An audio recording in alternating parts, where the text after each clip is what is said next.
Rekan-rekan media yang saya hormati, saat ini saya berada di Doha menghadiri undangan Sekjen PBB untuk membahas perkembangan di Afghanistan.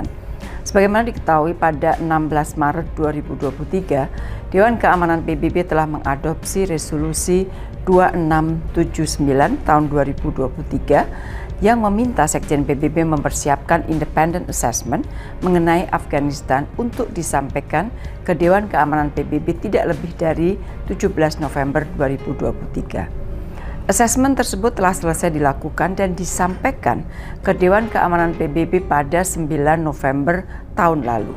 Secara garis besar, laporan atau assessment tersebut menyampaikan situasi Afghanistan saat ini, prioritas kunci yang dapat dilakukan, dan rekomendasi termasuk bagaimana melakukan engagement, serta bagaimana dapat membantu rakyat Afghanistan. Pertemuan di Doha ini melibatkan negara-negara yang selama ini aktif dalam isu Afghanistan, termasuk Indonesia.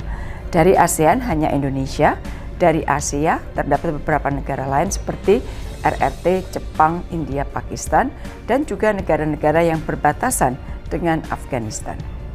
Pertemuan membahas bagaimana tindak lanjut dari asesmen tersebut.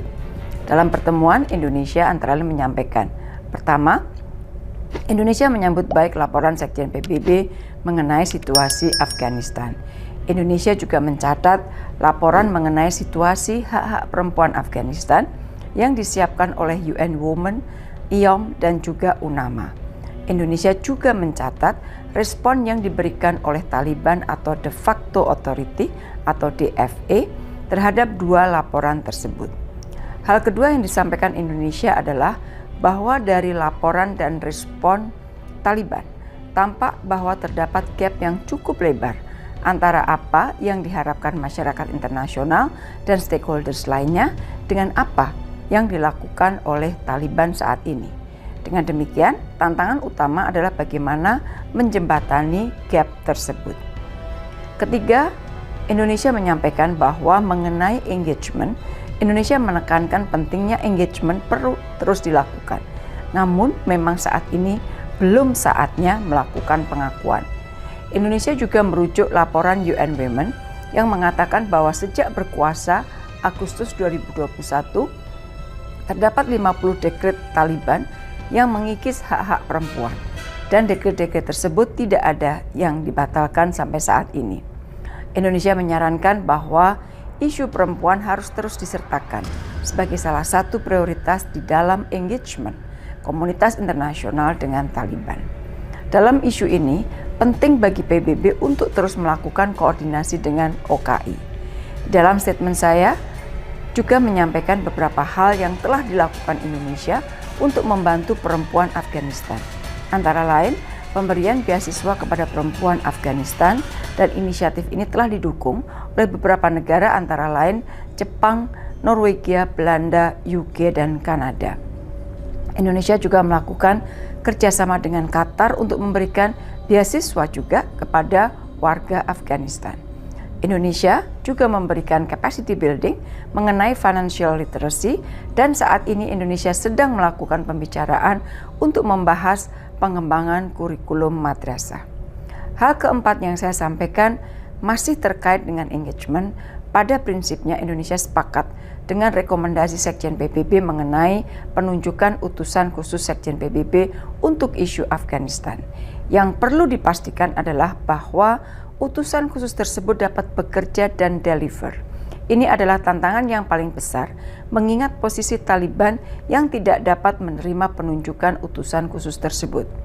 Jangan sampai utusan khusus dibentuk, namun pada akhirnya tidak dapat bekerja. Hal terakhir yang saya sampaikan adalah mengenai pentingnya terus memberikan perhatian untuk membantu masyarakat Afghanistan. Dalam kaitan ini, Indonesia menyampaikan mengenai bantuan Indonesia berupa 10 juta dosis vaksin polio dan bantuan berupa mobile clinics, ambulans, dan juga suplai obat-obatan. Indonesia juga telah memberikan pelatihan mengenai Family Welfare Program for Health Crisis Caused by Natural Disaster. Di sela-sela pertemuan, saya telah melakukan juga pertemuan bilateral dengan para utusan khusus dari beberapa negara, antara lain dari Uni Eropa, Amerika Serikat, Pakistan, Norwegia, Jerman, India, RRT, dan juga dari OKI.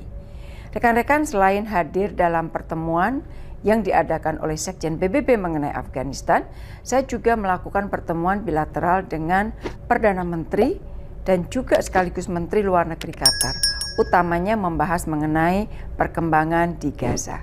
Selain itu, saya juga bertemu dengan State Minister for Foreign Affairs Qatar, Lolwah Al-Qatar, dan dalam pertemuan kembali kita bahas mengenai kolaborasi Indonesia dan Qatar dalam pemberian beasiswa untuk Afghanistan, terutama untuk perempuan Afghanistan.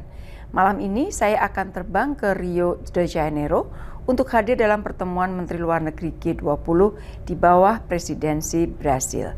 Dan sekaligus saya akan memimpin pertemuan para Menteri Luar Negeri MIKTA, yaitu Meksiko, Indonesia, Korea, Turki, dan Australia, di mana pada tahun ini Indonesia masih menjadi ketua MIKTA. Demikian teman-teman yang dapat saya sampaikan, terima kasih.